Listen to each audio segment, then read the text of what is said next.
మహాపరిశుద్ధుడును, మహోన్నతుడునైన మన తండ్రైన దేవునికి ఈ ఉదయకాల సమయంలో నా హృదయపూర్వక కృతజ్ఞతాస్తుతులు చెల్లిస్తూ ఉన్నాను.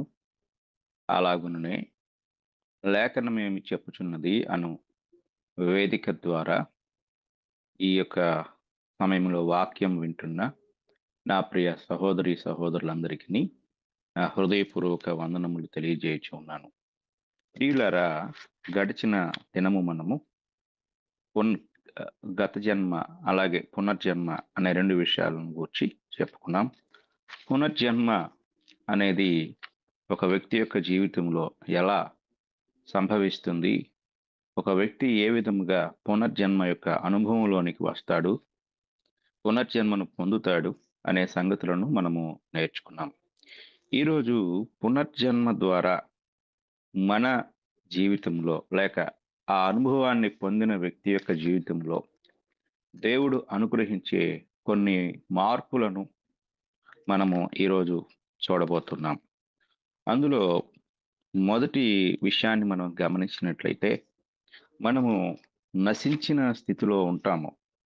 రక్షణ పొందకముందు, పునర్జన్మ అనుభవాన్ని పొందకముందు నశించిన స్థితిలో ఉన్న మనలని ఆయన రక్షణ పొందే స్థితిలోనికి, రక్షించబడిన స్థితిలోనికి ఆయన మనల్ని తీసుకొని వస్తాడు. మార్కు సువార్త 16వ అధ్యాయము 16వ వచనాన్ని మనం చదువుకున్నట్లయితే ఈ మాట కనపడుతుంది. నమ్మి బాప్తిస్మము పొందినవాడు రక్షింపబడును, నమ్మని వానికి శిక్ష విధింపబడును. ఎందుకంటే శిక్ష కొరకు ఎదురు చూస్తున్న మనము, శిక్షకు పాత్రులుగా ఉన్న మనలను పునర్జన్మ ద్వారా దేవుడు మనలను తిరిగి రక్షణలోనికి నడిపిస్తూ ఉన్నాడు. మనము రక్షించబడిన స్థితిలోనికి వెళ్ళిపోతున్నాం. అంటే నశించిపోయే స్థితిలో నుండి రక్షించబడే స్థితిలోనికి దేవుడు మనల్ని నడిపిస్తూ ఉన్నాడు. ఇది మన స్థాన చలనం అంటారంటే, మన స్థానం ఒక స్థితి నుండి మరొక స్థితిలోనికి మార్చబడే విధానమును దేవుడు మనకు అనుగ్రహించే కృపను మనకు తెలియచేస్తా ఉంది. అలాగే పేతురు రాసిన మొదటి పత్రిక 3వ అధ్యాయము 21వ వచనంలో కూడా ఈ మాట మనకు కనపడుతుంది. దానికి సాదృశ్యమైన బాప్తిస్మము ఇప్పుడు మిమ్మును రక్షించుచున్నది. అదేదనగా శరీర మాలిన్యము తీసివేయుట కాదు గాని యేసుక్రీస్తు పునరుద్ధానమూలముగా దేవుని విషయము నిర్మలమైన మనస్సాక్షినిచ్చు ప్రత్యుత్తరమే. కాబట్టి ఇది ఓడలో ప్రవేశించి రక్షించబడిన వారు, ఓడలో ప్రవేశించకుండా నశించిపోయిన వారి యొక్క సందర్భాన్ని జ్ఞాపకం చేసుకుంటూ, నోవహు కాలంలో ఉన్న వారిని ఒకసారి మనకు జ్ఞాపకం చేస్తూ పేతురు గారు ఈ విషయాన్ని తెలియజేస్తున్నారు. దానికి సాదృశ్యమైన బాప్తిస్మము అనగా ఓడకు సాదృశ్యమైన బాప్తిస్మము, ఓడ యొక్క సంఘటనకు సంబంధించిన బాప్తిస్మము మనల్ని రక్షిస్తుంది అని చెప్పి పౌలు గారు ఈ పేతురు గారు ఈ విషయాన్ని తెలియజేశారు. ఇక రెండవ విషయాన్ని మనం జాగ్రత్తగా గమనించినట్లయితే, అపోస్తలుల కార్యముల గ్రంథము మనము చదువుకున్నట్లయితే 22వ అధ్యాయము, అపోస్తలుల కార్యముల గ్రంథము 22వ అధ్యాయము 16వ వచనాన్ని మనం చదువుకుందాం. గనుక నీవు తడవు చేయుట ఎందుకు, లేచి ఆయన నామమును బట్టి ప్రార్థన చేసి బాప్తిస్మము పొంది నీ పాపములను కడిగి వేసుకొనమని చెప్పాను. అంటే ఇక్కడ ఈ మాట మనం పరిశీలించినప్పుడు పౌలు గారికి ఆయన జీవితంలో జరిగిన సంఘటన ఇక్కడ పౌలు తన స్వీయ సాక్ష్యంలో చెప్తున్న మాటలు. పాప స్థితి నుండి, అంటే పాపముతో ముంచబడిన స్థితి నుండి, పాపముతో కప్పబడిన స్థితి నుండి తిరిగి కడగబడిన స్థితిలోనికి అనగా నూతన పరచబడిన స్థితిలోనికి దేవుడు మనల్ని ఈ యొక్క పునర్జన్మ అనుభవం ద్వారా నడిపిస్తూ ఉన్నాడు. కనుక బాప్తిస్మము లేక పునర్జన్మ ద్వారా మనలో కలిగే మార్పులు లేక మనకు దేవుడు అనుగ్రహించే స్థితి మనం ఆలోచించినప్పుడు ఇలా కనపడుతుంది. ఇక మూడో విషయాన్ని మనం ఆలోచించినట్లయితే, పునర్జన్మ అనుభవాన్ని పొందిన ఒక వ్యక్తి యొక్క స్థితిని మనం ఆలోచించినప్పుడు అపోస్తుల కార్యముల గ్రంథంలోనే 2వ అధ్యాయము 38వ వచనాన్ని మనం చదువుకుందాం. అక్కడ ఈ మాట మనకి కనపడుతుంది. 2వ అధ్యాయం 38వ వచనంలో, పేతురు మీరు మారు మనసు పొంది పాప క్షమాపణ నిమిత్తము ప్రతివాడు యేసుక్రీస్తు నామమున బాప్తిసం పొందుడి, అప్పుడు మీరు పరిశుద్ధాత్మను వరము పొందుదురు. అంటే పాపపు స్థితి నుండి పాపములు క్షమించబడే స్థితిలోనికి మనము ప్రవేశిస్తూ ఉంటాం. కనుక ఇది దేవుడు మనకు అనుగ్రహించే ఇంకా ఆ ఆధిక్యతలు. మనము క్రొత్త నిబంధన అంతా పరిశీలించితే అందులో చాలా సంగతులు మనకి ఇంకా చెప్పబడుతూ ఉంటాయి. కొన్ని సంగతులు మాత్రమే మనం జ్ఞాపకం చేసుకున్నాం. ఇక మనం రెండో విషయాన్ని ఆలోచించినట్లయితే మనకు కలిగే మరొక గొప్ప మార్పు ఏమిటి అంటే మన మనము నూతన స్థితి పొందుతాం. అంటే నూతన పరచబడతాం. అపోస్తున్న పౌలు గారు గలతీయులకు రాసిన పత్రిక మనం చదువుకున్నట్లయితే అందులో 6వ అధ్యాయము 15వ వచనము ఇలా తెలియజేస్తుంది. క్రొత్త సృష్టి పొందుటయే గాని సున్నతి పొందుటయందేమియూ లేదు, పొందకపోవటయందేమియూ లేదు. కనుక గలతీ ప్రాంతంలో ఉన్న క్రైస్తవులను కొంతమంది అబద్ధ బోధకులు వచ్చి, మీరు బాప్తిసం పొందితే పొందారు గాని మరలా మీరు సున్నతి పొందవలసిన వారై ఉన్నారు అని వారిని హెచ్చరించినప్పుడు పౌలు గారు ఈ మాటలు రాస్తూ, క్రొత్త సృష్టి అంటే బాప్తిస్మము ద్వారా మనము క్రొత్త సృష్టి పొందుతాము, అదే గాని సున్నతి పొందకపోయినా ఏమీ లేదు అని చెప్పి వారిని హెచ్చరిస్తూ ఉంటాడు. అంటే ఒక వ్యక్తి నూతన స్థితిలోనికి వెళ్ళిపోతున్నాడు, నూతన సృష్టి అవుతున్నాడు. ఇక రెండో విషయాన్ని మనం జాగ్రత్తగా గమనించితే, క్రొత్తగా జన్మించిన ఈ వ్యక్తి కొరకు దేవుడు ఒక క్రొత్త ఆహారాన్ని సిద్ధపరిచాడు. ఆ క్రొత్త ఆహారం ఏమిటనేది మనం చూస్తే యోహాను సువార్త 6వ అధ్యాయము 54వ వచనం నుండి మనం చదువుకున్నప్పుడు అక్కడ ఈ మాట కనపడుతుంది. నా శరీరము తిని నా రక్తము త్రాగువాడే నిత్య జీవము గలవాడు, అంత్య దినమున నేను వానిని లేపుదును. నా శరీరము నిజమైన ఆహారమును, నా రక్తము నిజమైన పానమునైనది. నా శరీరము తిని నా రక్తము త్రాగువాడు నా యందును, నేను వాని యందును నిలిచియుందుము. జీవము గల తండ్రి నన్ను పంపిన గనుక నేను తండ్రి మూలముగా జీవించుచున్నట్టే నన్ను తినువాడును నా మూలముగా జీవించును. ఇదే పరలోకము నుండి దిగి వచ్చిన ఆహారము. పితరులు మన్నాను తినియు చనిపోయినట్టు కాదు, ఈ ఆహారము తినువాడు ఎల్లప్పుడూ జీవించునని నిశ్చయముగా మీతో చెప్పుచున్నానెను. అనగా నూతన సృష్టి అయిన మనకు దేవుడు నూతన ఆహారాన్ని కూడా అనుగ్రహించారు. అలాగే నూతన సృష్టిగా చేయబడిన మనకి ఆయన నూతన నిబంధన కూడా అనుగ్రహిస్తూ ఉన్నారు. 1 కొరింథీ పత్రిక 11వ అధ్యాయము మనం చదువుకున్నట్లయితే 1 కొరింథీ పత్రిక 11వ అధ్యాయము 25వ వచనంలో ఈ మాట మనకు కనపడుతుంది. దానిని విరిచి ఇది మీ కొరకైన నా శరీరము, నన్ను జ్ఞాపకం చేసుకున్నటకై దీనిని చేయుడని చెప్పాను. ఆ ప్రకారమే భోజనమైన పిమ్మట ఆయన పాత్రను ఎత్తుకుని, ఈ పాత్ర నా రక్తము వలనైన క్రొత్త నిబంధన, మీరు దీనిలోని త్రాగునప్పుడల్లా నన్ను జ్ఞాపకం చేసుకున్నటకై దీనిని చేయుడని చెప్పాను. కనుక క్రొత్త సృష్టి చేయబడిన వారు లేక పునర్జన్మ అనుభవాన్ని పొందిన వారు, వారు నూతన నిబంధనకు చెందినవారు. ఎందుకు వారు నూతన నిబంధనకు చెందినవారు అంటే, పాత నిబంధనలో దేవుడు ఇశ్రాయేలీల కొరకు ఒక బలి విధానాన్ని అనుమతించారు. ఆ అనుమతించబడిన బలి విధానము ఎడ్ల యొక్కయో మేకల యొక్కయో బలి, జంతువుల బలి. కానీ ఇక్కడ దేవుడు అంటే మనలను రక్షించటానికి ఆయన నూతన బలి విధానాన్ని ప్రవేశపెట్టారు. అది హెబ్రీయులకు రాసిన పత్రిక 9వ అధ్యాయము 25వ వచనంలో మనకి కనపడుతూ ఉంది. అంతేకాదు ప్రధాన యాజకుడు ప్రతి సంవత్సరము తనది కాని రక్తం తీసుకుని పరిశుద్ధ స్థలంలోనికి ప్రవేశించినట్లు ఆయన అనేక పర్యాయములు తన్ను తాను అర్పించుకున్నట్టుకు ప్రవేశింపలేదు.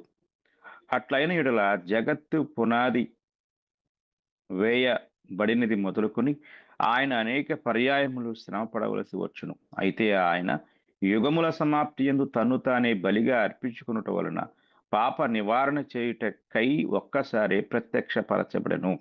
కాబట్టి మన కోసము దేవుడు ఒక నూతన బలి అర్పించాడు. ఆ నూతన బలి ప్రభువైన యేసుక్రీస్తు వారు అయ్యున్నారు. ఇక ఐదవదిగా మన కొరకు అనగా క్రొత్తగా జన్మించిన వారి కొరకు దేవుడు ఒక నూతన దేవాలయాన్ని ఏర్పాటు చేశాడు. ఈ నూతన దేవాలయాన్ని గురించి మనం ఆలోచిస్తే ఎఫెసీయులకు రాసిన పత్రిక 2వ అధ్యాయము 20వ వచనంలో మనకి ఈ దేవాలయం కనపడుతుంది. క్రీస్తు యేసే ముఖ్యమైన మూలరాయి అయ్యుండగా, అపోస్తలులను, ప్రవక్తలను వేసిన పునాది మీద మీరు కట్టబడి ఉన్నారు. ప్రతి కట్టడమును ఆయనలో చక్కగా అమర్చబడి, ప్రభువునందు పరిశుద్ధమైన దేవాలయమొకటకు వృద్ధి పొందుచున్నది. ఆయనలో మీరు కూడా ఆత్మ మూలముగా దేవునికి నివాస స్థలమైండుటకు కట్టబడుచున్నారు. కనుక ఇది దేవుడు మనకు అనుగ్రహించిన ఒక గొప్ప దేవాలయం.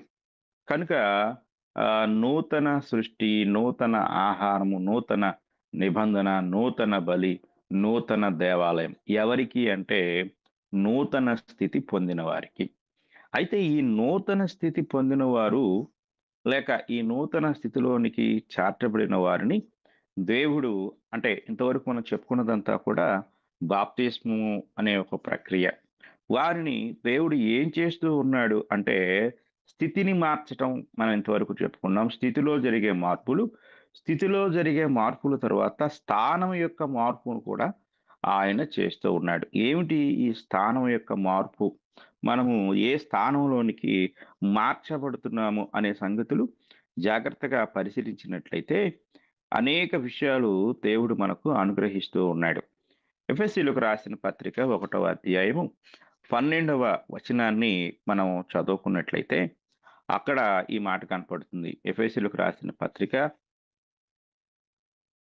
2వ అధ్యాయము 12వ వచనంలో ఈ మాట మనకి కనపడుతుంది. మనం చదువుకుందాం.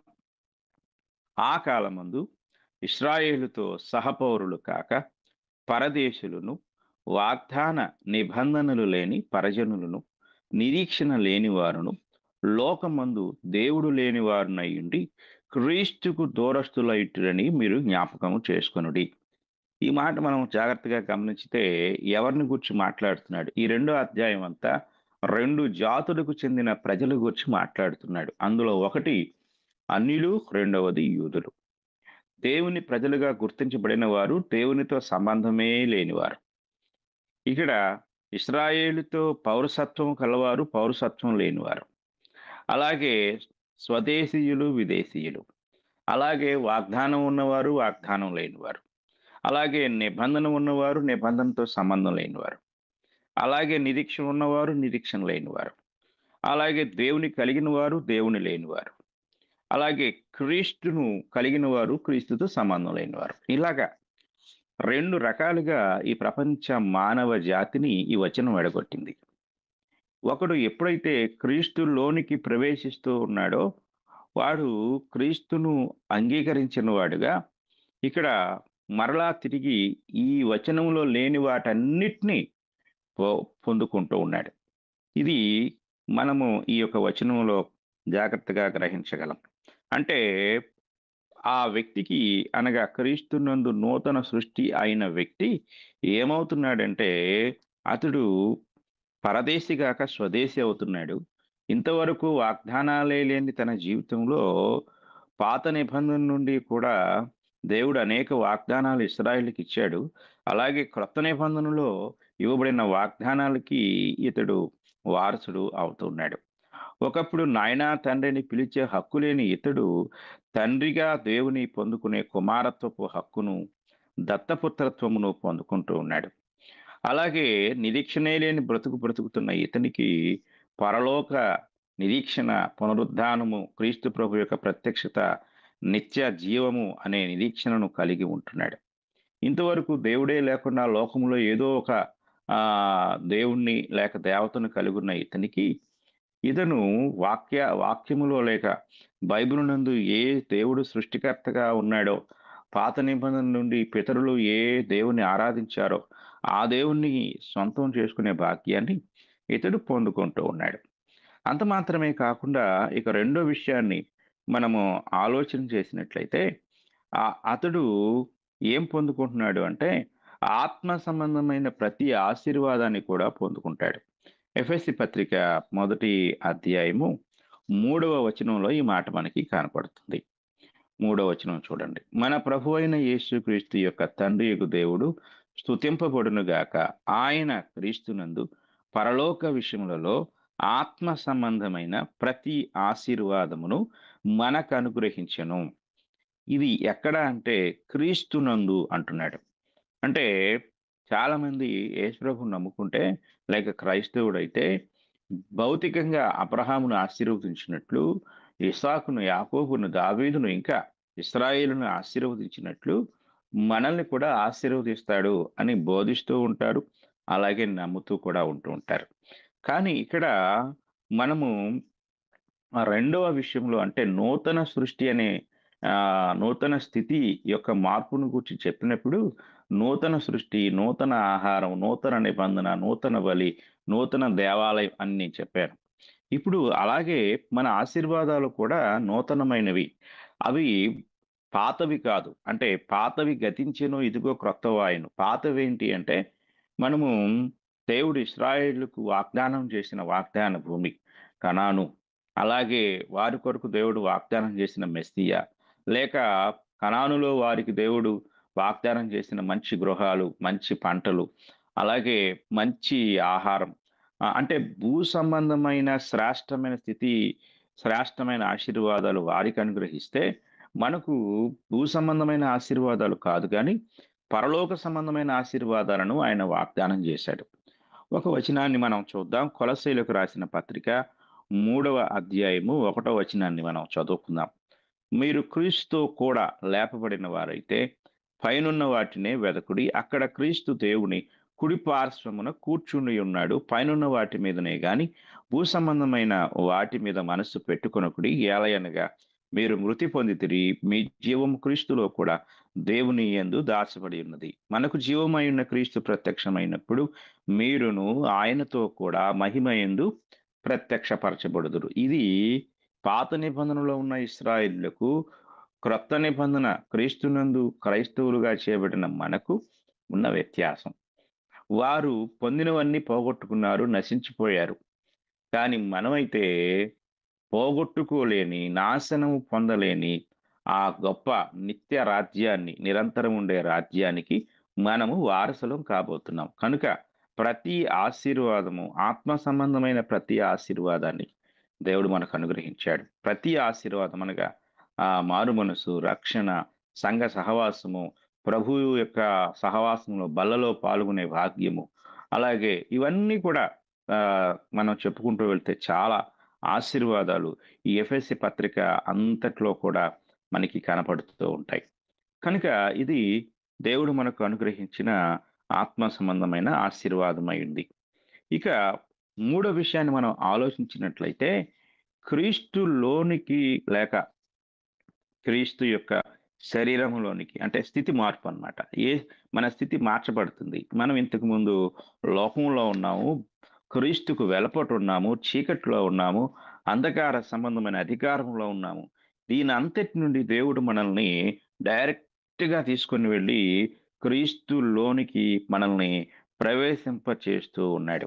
రోమీయులకు రాసిన పత్రిక 6వ అధ్యాయాన్ని మనం చదువుకున్నట్లయితే 6వ అధ్యాయము మనము 3వ వచనాన్ని చదువుకుందాం. 3వ వచనం చూడండి. క్రీస్తు యేసులోనికి బాప్తిస్మము పొందిన మనమందరము ఆయన మరణములోనికి బాప్తిస్మము పొందితిమని మీరెరుగరా అంటాడు. అంటే ఇక్కడ ఒక వ్యక్తి క్రీస్తు యేసులోనికి అనే మాట ఉపయోగించబడుతుంది. ఇంగ్లీష్‌లో ఏముంటదంటే బాప్టైజ్డ్ ఇంటు జీసస్ క్రైస్ట్ అనే మాట. అంటే మనం బాప్టైజ్డ్ అవుతున్నాం. అనగా బాప్టిస్మం పొందుతున్నాము. ఎక్కడికంటే ఇంటు అనగా క్రీస్తులోనికి, లోపలికి. అంటే ఇక్కడ మనం ఒక స్పృహ కలిగుండాలి. పౌలు గారు ఈ మాటలు చెప్పేటప్పటికి అక్కడున్న వారికి దీని గూర్చి పెద్దగా ఆలోచించవలసిన అవసరం లేదు. కానీ 2000 సంవత్సరాల తర్వాత జరిగిన మార్పులను బట్టి మనము ఈ వచనాన్ని జాగ్రత్తగా ఆలోచించవలసిన వారమై ఉన్నాం. మనము ఈ మాటలు పరిశీలించినప్పుడు ఈ ఈ సంగతులను ఆలోచిస్తూ ఉన్నప్పుడు క్రీస్తులోనికి బాప్తిస్మమే ఒక వ్యక్తిని పునర్జన్మ అనుభవానికి నడిపిస్తుంది.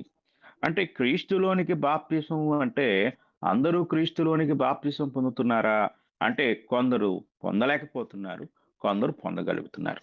క్రీస్తులోనికి అన్న మాటకి మనం అర్థాన్ని జాగ్రత్తగా పరిశీలన చేసినట్లయితే క్రీస్తు ప్రభువు యొక్క శరీరములోనికి అనే దాన్ని మనం ఇక్కడ అర్థం చేసుకోవాలి.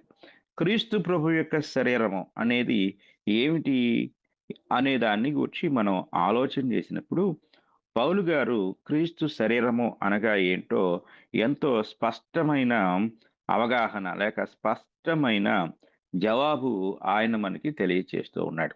దీని గురించి గలతీ పత్రిక 3వ అధ్యాయము 27వ వచనంలో తెలియచేస్తూ, క్రీస్తులోనికి బాప్తిస్మము పొందిన మీరందరూ క్రీస్తును ధరించుకొని ఉన్నారు అని అక్కడ కూడా చెప్పటం జరిగింది. ఏమిటి క్రీస్తులోనికి అనగా క్రీస్తు యొక్క శరీరములోనికి రోమీయులకు రాసిన పత్రిక 12వ అధ్యాయము మనం చదువుకుందాం. రోమీయులకు రాసిన పత్రిక 12వ అధ్యాయము 5వ వచనాన్ని మనం చదువుకుంటే, అలాగే అనేకులమైన మనము క్రీస్తులో మనం ఇందాక 2 వచనాలు ఏం చూసాం క్రీస్తులోనికి. ఇప్పుడు అంటున్నాడు క్రీస్తులో ఒక్క శరీరముగా ఉండి. చూడండి ఈ మాట కూడా మనం గమనించినట్లయితే ఇంగ్లీష్‌లో ఇన్ క్రైస్ట్ అంటాడు. వన్ బాడీ ఇన్ క్రైస్ట్ అంటే మనము క్రీస్తులో ఒక్క శరీరముగా ఉండి ఒకనికొకరము ప్రత్యేకముగా అవయవములమై ఉన్నాము. అనగా క్రొత్త జన్మ అనుభవాన్ని పొందే వ్యక్తి క్రీస్తులోనికి బాప్తిస్మము పొందవలసిన వాడై ఉన్నాడు. క్రీస్తులోనికి అనగా ఆయన శరీరములోనికి మనం విశ్వసించవలసిన వారమై ఉన్నాం. నేను క్రీస్తు శరీరములోనికి బాప్తిస్మము పొందాలి. క్రీస్తు శరీరములో ప్రవేశించాలి. క్రీస్తు శరీరం అంటే ఏంటో ముందు అవగాహన కలిగి, ఆ క్రీస్తు శరీరములోనికి ఒక వ్యక్తి ప్రవేశించుట ద్వారా అతడు నూతన సృష్టి చేయబడతాడు. నూతన సృష్టిగా మార్చబడతాడు. మనం చెప్పుకున్న ముందు చెప్పుకున్న ఫలితాలన్నీ అతని జీవితంలో నెరవేర్చబడతాయి. ఎప్పుడు అంటే మొదట ఇది జరిగినప్పుడు. ఏది జరగాలి? క్రీస్తు శరీరంలోనికి. ఇంతకీ క్రీస్తు శరీరం అంటే ఏమిటి? ఎఫెసీయులకు రాసిన పత్రిక మొదటి అధ్యాయము. ఎఫెసీయులకు రాసిన పత్రిక మొదటి అధ్యాయము 22, 23వ వచనాలు మనం చదువుకుందాం.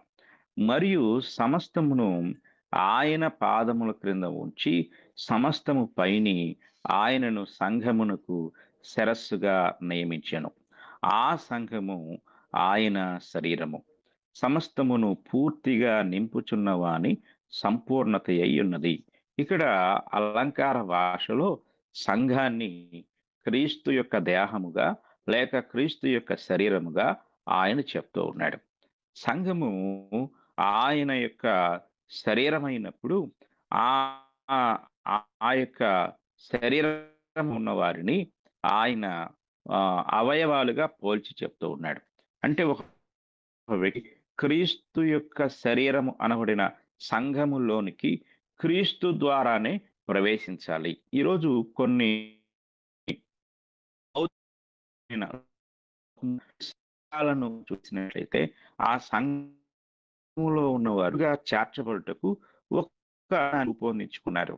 అందులో వారు సభ్యత్వం కట్టుట ద్వారా గాని, లేకపోతే ఇంకా వారి యొక్క సంఘ విధానాలను బట్టి వారు సంఘ ప్రవేశాన్ని లేక సంఘ సభ్యత్వాన్ని వాళ్ళు కలిగి ఉంటారు. అయితే ఇక్కడ క్రీస్తు శరీరములోనికి ఒక వ్యక్తి బాప్తిస్మము పొందుట ద్వారా ఏమవుతున్నాడు మనము చదువుకున్నట్లయితే 2వ అధ్యాయంలో ఒక అద్భుతమైన మాట మనకి కనపడుతుంది. 47వ వచనం. 47వ వచనాన్ని మనం చదువుకుందాము. 47వ వచనంలో ఆనందముతోనూ, నిష్కపటమైన హృదయముతోనూ ఆహారము పుచ్చుకొనుచుండిరి. మరియు ప్రభువు రక్షణ పొందుచున్న వారిని అనుదినము వారితో చేర్చుచుండెను. ఈ మాట చాలా జాగ్రత్తగా గమనించాలి. ఈ మాట మనం ఆలోచించినట్లయితే ఇంగ్లీష్‌లో ఉంటది. And the lord added to the church. ఈ మాట and the lord added to the church అంటే సంఘములోనికి ఆయన అనుదినము కూడా వారిని చేర్చుతూ ఉన్నాడు. అనగా మొదటిగా మనము ఈ యొక్క అధ్యాయంలో మరి పేతురు గారు సువార్త చెప్పినప్పుడు ఆ సువార్తను అంగీకరించిన వారు 41 వచనంలో ఇలా రెస్పాండ్ అయ్యారు. కాబట్టి అతని వాక్యం అంగీకరించిన వారు బాప్తిస్మము పొందిరి. ఆ దినమందు ఇంచుమించు 3,000 మంది చేర్చబడిరి. వీరు అపోస్తల బోధ యందును, సహవాసమందును, రొట్టె విరుచుట యందును, ప్రార్థన చేయుట యందును ఎడతెగక ఉండిరి అనే మాట అక్కడ మనకి కనపడుతుంది. వారిని అనగా అలాగా ఎవరైతే మరి ఆ యొక్క సహవాసములోనికి లేక ఆ 3,000 మందితో మరలా చేర్చబడుతూ ఉన్నారో బాప్తిస్మం పొందుట ద్వారా వారిని ఎవరు చేర్చుతున్నారు అంటే ప్రభువే చేర్చుతున్నాడు. కనుక ప్రభువు యొక్క శరీరములోనికి ప్రభువే చేర్చాలి. మనము బాప్తిస్మం పొందినప్పుడు ప్రభువు యొక్క శరీరములోనికి అనగా ఆయన సంఘములోనికి బాప్తిస్మం పొందుట ద్వారా మనము ఈ గొప్ప ప్రయోజనాన్ని మనం పొందగలం. కనుక ఒక వ్యక్తి ఈ క్రొత్త జన్మ, నూతన సృష్టి, పునర్జన్మ అనుభవము దాని ద్వారా దేవుడు మనకు అనుగ్రహించే అనేక ఆశీర్వాదాలు, అనేక మార్పులు, అలాగే నిత్య రాజ్యము వీటన్నిటిని సొంతం చేసుకొనుటకు అతడు మొదట చేయవలసిన అత్యంత ప్రాముఖ్యమైన విషయం ఏమిటంటే, ఆయన యొక్క శరీరంలోనికి ప్రవేశాన్ని పొందాలి. ఆయన శరీరములోనికి మనము చేర్చబడవలసిన వారమై ఉన్నాము. ఆయన శరీరములోనికి అవయవాలుగా మనము చేర్చబడవలసిన వారమై ఉన్నాం. ఎందుకు అనేది మనం జాగ్రత్తగా గమనిస్తే ఎఫెసీయులకు రాసిన పత్రిక 5వ అధ్యాయంలో ఈ మాటలు మనకి కనపడుతూ ఉంటాయి. 5వ అధ్యాయము 30వ వచనాన్ని మనం చదువుకుందాం. మనము క్రీస్తు శరీరమునకు అవయవములమై ఉన్నాము గనుక అలాగే క్రీస్తు కూడా సంఘమును పోషించి సంరక్షించుచున్నాడు. ఇక్కడ ఒక రిలేషన్‌తో కూడిన ఉదాహరణ సంఘమునకు, క్రీస్తుకు పౌలు గారు ఆపాదిస్తూ ఈ మాట రాశాడు. ఈ మాటను చాలామంది వివాహానికి సంబంధించిన మాటగా చదువుకుంటూ ఉంటారు. చూడండి మనం ఎఫెసీ పత్రిక 5వ అధ్యాయము 22వ వచనం నుండి చదువుకున్నట్లయితే, స్త్రీలారా ప్రభువునకు వలె మీ సొంత పురుషులకు లోబడియుండుడి. క్రీస్తు సంఘమునకు శిరస్సయ్యున్నలాగున మనం చెప్పుకున్నాం. ఎఫెసీ పత్రిక 1వ అధ్యాయం 22, 23 వచనాల్లో సంఘము అనబడిన ఆ యొక్క శరీరానికి క్రీస్తు అనబడిన ఆయన శిరస్సుగా ఉన్నాడు. శిరస్సు అధికారానికి, ఏలుబడికి, ప్రభుత్వానికి, పరిపాలనకు గుర్తు. అంటే ఒక వ్యక్తి యొక్క శరీరము అంటే మెడ దగ్గర నుండి చేసే ప్రతి పని, లేక నోరు కావచ్చు, లేక హ్మ్, మాటలు, లేక కళ్ళు ఇవి చేసే పని అంతటిని కూడా నిర్ధారించేది ఈ కంటి కంటే పైన ఉన్న ఆ యొక్క శిరస్సులో ఉన్న మెదడు నిర్ణయిస్తూ ఉంటుంది. కనుక ఆ యొక్క మెదడు యొక్క ఆలోచనలు, నిర్ణయాలు, అ అధికారాలు, ఉద్దేశాలు మిగిలినవన్నీ నెరవేరుస్తూ ఉంటాయి. ఇప్పుడు నేను బైబిల్ చదవాలి అనే ఆలోచన మెదడులో ఏర్పడినప్పుడు, మెదడు మిగతా అవాయిడ్ చేసినప్పుడు అంటే అధికారం ద్వారా ఆదేశించినప్పుడు నా చేతులు పనిచేస్తాయి, నా కాళ్ళు పనిచేస్తాయి, మిగతా అవయవాలన్నీ పనిచేస్తాయి.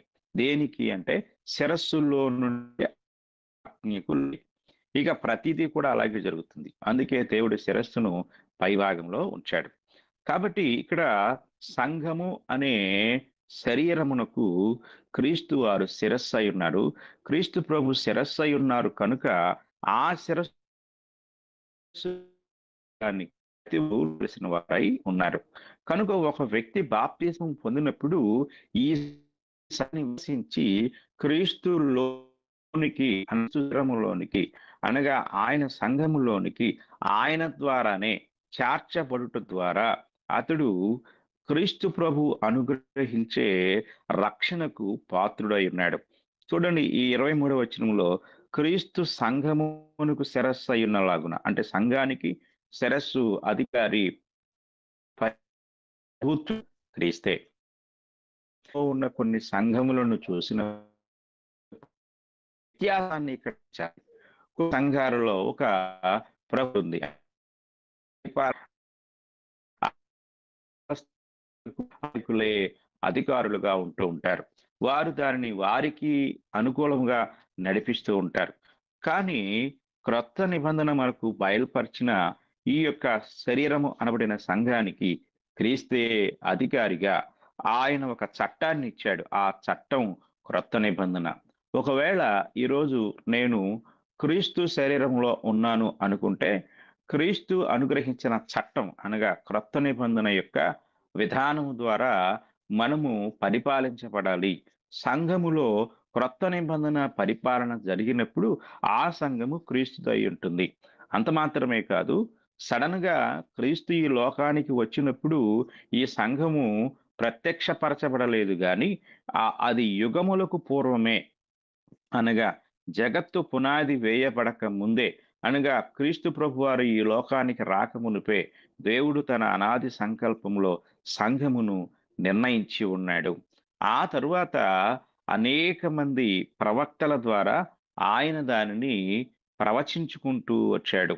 సమూయేలు ప్రవక్త, అలాగే ఇంకా మనం ముందుకు దావీదు ప్రవక్త, అలాగే ఇంకా అనేక మంది ప్రవక్తలు యెషయా, యిర్మీయా, మీకా, జకర్యా, మలాకి వీళ్ళందరూ కూడా ఆ పాత నిబంధనలో ఆ సంఘాన్ని, ఆ సంఘ చట్టాన్ని, ఆ సంఘంలో జరిగే ఆరాధనను, ఆ సంఘము ద్వారా కలిగే రక్షణను అవన్నీ కూడా అనేక వేల సంవత్సరాల నుండి ప్రవచించుకుంటూ వచ్చారు. ఆఖరి ప్రవక్త ఎవరు అంటే మన ప్రభువైన యేసుక్రీస్తు వారు కూడా ఆయన మరణించక ముందు ఒక ప్రవచనాన్ని చెప్పాడు. మత్తయి సువార్త 16వ అధ్యాయము 18వ వచనంలో పేతురుతో ఆయన చెప్తున్న మాట, "మరియు నీవు పేతురువు, ఈ బండ మీద నా సంఘమును కట్టుదును. పాతాళ లోక ద్వారములు దాని ఎదుట నిలువ నేరమని నేను మీతో చెప్పుచున్నాను." కాబట్టి ఇక్కడ పేతురుతో ముందుగా ప్రభువు వాగ్దానం చేస్తున్నాడు. ఆయన మరణించిన తరువాత పెంతెకోస్తు పండుగ నాడు యెరూషలేములో లక్షలాది మంది యూదుల మధ్య పేతురు యోవేలు మొదలుకొని ఎందరో ప్రవచనాలను అపోస్తుల కార్యాల 2వ అధ్యాయంలో ఆయన ఉటంకిస్తూ వాటన్నిటి యొక్క నెరవేర్పు ఈరోజు ఇక్కడ జరుగుతా ఉంది అని చెప్పినప్పుడు మొదటిగా ఆ ప్రవచనాలన్నీ వారి పితరుల ద్వారా లేక వారి పితరుల కాలము నుండి విన్న చదువుకున్న అనేక మంది యూదులు విధేయులై 3,000 మంది రక్షణ పొందుట ద్వారా మొట్టమొదటిగా క్రీస్తు శరీరము అనబడిన సంఘము అక్కడ ప్రత్యక్షమైంది. అందులోనికి మొదటిగా 3,000 మంది ప్రవేశించి వారు పునర్జన్మ అనుభవాన్ని, నూతన సృష్టిగా చేయబడిన విధానాన్ని వారు పొందుకున్నారు. వారు ఇంతకు ముందు నూతన సృష్టి కాదు, పాతవారుగా ఉన్నారు. ఇంతకు ముందు వారికి నూతన ఆహారం లేదు, పాతదే ఉంది. వారి పితరులు మన్నాను తిన్నారు. కానీ వారికి దేవుడు ఇప్పుడు క్రీస్తు ప్రభు యొక్క శరీరము, రక్తం అనే నూతన ఆహారాన్ని ఇచ్చాడు.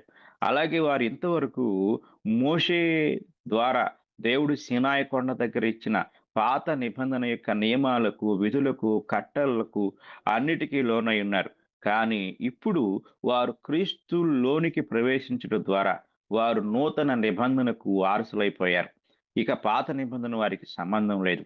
అలాగే ఇంతవరకు కూడా ఈరోజు అనగా ఆ పెంతెకోస్తు పండుగ రోజు కూడా వాళ్ళు పాత నిబంధన బలి అర్పణ కోసం వచ్చారు. కానీ ఈరోజు అనగా ఈ సంఘటనలో క్రీస్తులోనికి ప్రవేశించడం ద్వారా వారు నూతన బలి అనగా క్రీస్తు యొక్క బలి ద్వారా చిందించబడిన రక్తానికి వారు వారసులయ్యారు. అనగా ఆ రక్తము ద్వారా కలిగే విమోచనకు వారు పొందుకున్నారు. అలాగే ఇప్పుడు వారు దేవాలయం దగ్గరికి వచ్చారు. పాత నిబంధన దేవాలయం దగ్గరికి వచ్చారు. కానీ దేవుడు వారికి ఒక నూతన దేవాలయాన్ని అనుగ్రహించాడు. ఆ నూతన దేవాలయమే క్రీస్తు ప్రభువు యొక్క సంఘము అనే ఆత్మ సంబంధమైన దేవాలయం. పాత దేవాలయము అనేక సార్లు పడగొట్టబడింది, నాశనం చేయబడింది. కానీ ఈరోజు ఈ నూతన దేవాలయము 2000 సంవత్సరముల నుండి నాశనం చేయాలని ఎందరో రాజులు, రాజ్యాలు, ఎన్నో ప్రభుత్వాలు ప్రపంచమంతటా కూడా మూకుమ్మడిగా కూడగట్టి ఎన్నో ప్రయత్నాలు చేస్తూ ఉన్నా దానిని అంతము చేయలేని వారుగా ఎంతోమంది చరిత్రలో విఫలమైపోయారు. కనుక వీటన్నిటికీ వాళ్ళు వారసులయ్యారు. కనుక మనం జాగ్రత్తగా గమనించినట్లయితే ఒక వ్యక్తి ఇలాగా జగత్పునాది వేయబడక మునుపే దేవుని యొక్క ప్రణాళికలో ఉన్న క్రీస్తు శరీరము అనబడిన సంఘములోనికి ప్రవేశించుట ద్వారా ఈ ప్రయోజనం అనగా పునర్జన్మ అనే ప్రయోజనాన్ని పొందుతాడు. కనుక మనము ఈ ప్రయోజనాలన్నీ పొందటానికి దేవుడు సంఘాన్ని ఆయన మనకు ఒక గొప్ప వ్యవస్థగా ఇచ్చాడు. పాత నిబంధనలో ఒక వ్యవస్థ ఉంది. దానిని ఆయన మార్చివేసి క్రొత్త నిబంధనలో ఒక క్రొత్త వ్యవస్థగా, అంటే పాత నిబంధనలో ఒక జాతి ఉంది. ఇశ్రాయేలు జాతి, ఇశ్రాయేలు ప్రజలు ఆయన సొత్తుగా వారున్నారు. కానీ క్రొత్త నిబంధనలో ఆయన ఒక క్రొత్త ప్రజలను ఏర్పరచుకున్నాడు. క్రొత్త సృష్టిగా ఏర్పరచుకున్నాడు. వారే క్రైస్తవులు. వారు క్రీస్తునందున్నవారుగా, క్రీస్తులోనికి బాప్తిస్మం పొందినవారుగా దేవుడు వారిని ఈ యొక్క ఆహ్, సృష్టిగా లేక క్రొత్త సృష్టిగా ఆయన చేస్తూ ఉన్నాడు. కనుక ఎందుకు ఒకడు ఈరోజు చాలా మందికి డౌట్ వస్తూ ఉంటుంది. సందేహం వస్తూ ఉంటుంది. ఎందుకు ఈ లోకంలో అనేక సంఘాలు అనేకం ఉన్నాయి కదా! ఎక్కడ రక్షణ పొందితే ఏమవుతుంది అనుకుంటూ ఉంటారు. కానీ బైబిలు ఒక విషయాన్ని మనకు తెలియజేస్తూ ఉంది. ఎఫెసీయులకు రాసిన పత్రిక 4వ అధ్యాయము 4వ వచనాన్ని మనం చదువుకున్నట్లయితే అక్కడ ఈ మాట కనపడుతుంది. శరీరం ఒక్కటే అన్నాడు. అనగా శరీరం అనగా సంఘము ఒక్కటే. ఆత్మయు ఒక్కడే. ఆ ప్రకారమే మీ పిలుపు విషయమై ఒక్కటే నిరీక్షణ యందుంటకు పిలువబడితిరి. ప్రభువు ఒక్కడే, విశ్వాసం ఒక్కటే, బాప్తిస్మం ఒక్కటే. అందరికీ తండ్రైన దేవుడు ఒక్కడే.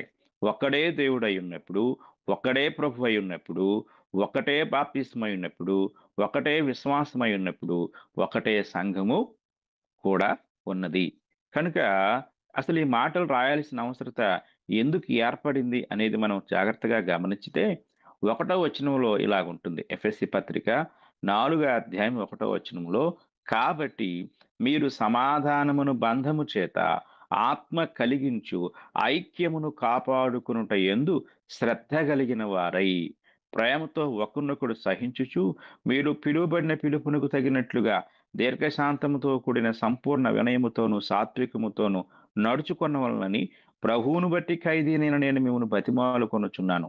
ఏంటి పౌలు గారి అంతరంగంలో ఉన్న ఆలోచన అంటే, అందరూ కూడా ఒక్కటై ఉండాలి. ఐక్యత కలిగుండాలి. ఆ ఐక్యత ఏ ఏ విషయాల్లో అంటే, శరీరము అనగా సంఘము విషయంలో ఏకత్వము, పరిశుద్ధాత్మను గూర్చి ఏకత్వము, ప్రభువైన యేసుక్రీస్తు వారి గూర్చి ఏకత్వము, విశ్వాసములో ఏకత్వము, బాప్తిస్మములో ఏకత్వము, తండ్రైన దేవుని గూర్చిన జ్ఞానములో ఏకత్వం.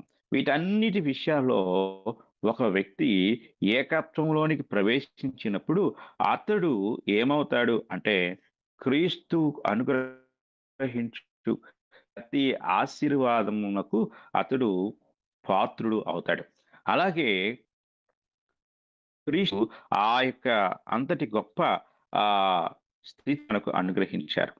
ఎందుకు మనము ఈ విషయాలన్నీ గ్రహించాలి అంటే, అపోస్తలుల కార్యముల గ్రంథము 20వ అధ్యాయము మనం పరిశీలించినప్పుడు 28వ వచనంలో ఒక మాట మనకి కనబడుతుంది. దేవుడు మూల భాషలో ఉంటది. అనేక ప్రాచీన ప్రతుల్లో ప్రభువు అని పాఠాంతరం అని ఉంటుంది. మీరు చూడండి.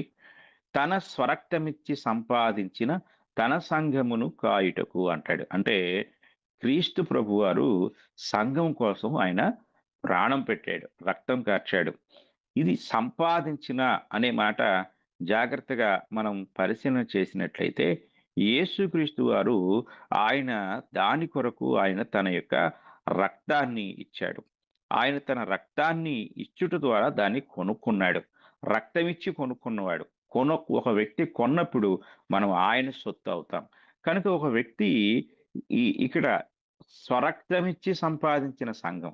కనుక ఆ సంఘము ఆయన పేరుతో పిలువబడుతుంది. మనం ఓ షాపుకెళ్ళి ఒక వస్తువును కొన్నప్పుడు బిల్లు మన పేరు మీద ఉంటుంది. ఇంకా షాపు వ్యక్తి యొక్క పేరు మీద ఉండదు. మనం కొనకముందు అది షాపుకు చెందినదై ఉంటుంది.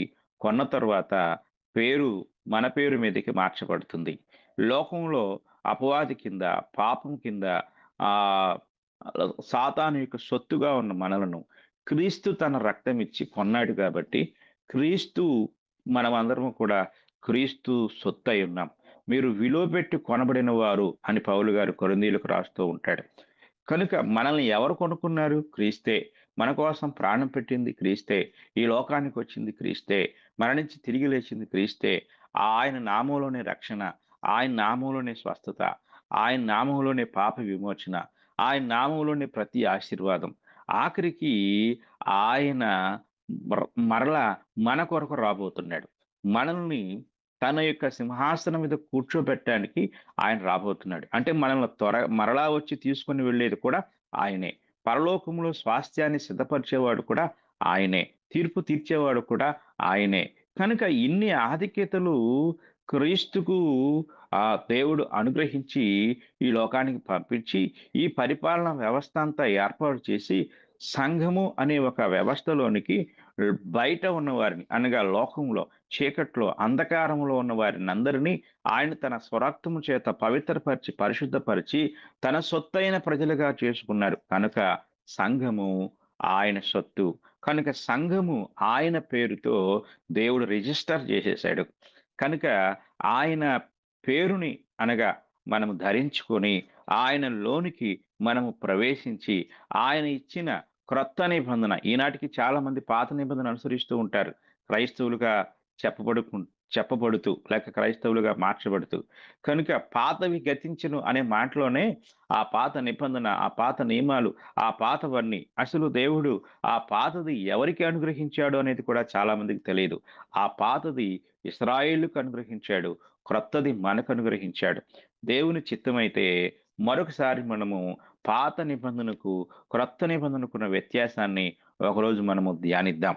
కనుక మీరు ఆ యొక్క పునర్జన్మ అనుభవాన్ని, పునర్జన్మ జన్మ పునర్జన్మ ద్వారా పొందే ఆశీర్వాదాలని మీరు పొందాలి అంటే, ఈ సత్యాన్ని ఎరగవలసిన వారుగా ప్రేమపూర్వకంగా నేను మీకు తెలియజేస్తూ ఉన్నాను. ఒకవేళ ఈ యొక్క పాఠానికి సంబంధించి మీకు ఎలాంటి సందేహాలున్నా మరి వివరంగా మీకు తెలియజేయగలనని నేను తెలియజేస్తూ, ఇంతవరకు శ్రద్ధగా విన్న మీ అందరికీ కూడా నా హృదయపూర్వక వందనములు తెలియజేస్తూ ఈ మాటలు ముగిస్తూ ఉన్నాను. అందరికీ వందనాలు.